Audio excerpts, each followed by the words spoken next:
Hey guys, what's up? Good morning. Cowl cover ng Toyota Veloz. So ito siya. Na-replace na siya before by warranty during nung 20,000 kilometers ko dumating ata. So, or baka 15. Ngayon, we're on the 40,000. It's been few months pero may kawang pa rin siya eh. So, may kawang na rin siya dati. I was told that hintayin ko na lang daw yung next batch sa 2024. So, ayan. Kitang-kita o yan o.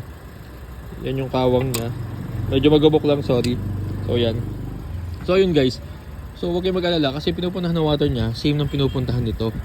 Ayan, yung buong yan. Meron kasi yung parang kanal na drainage.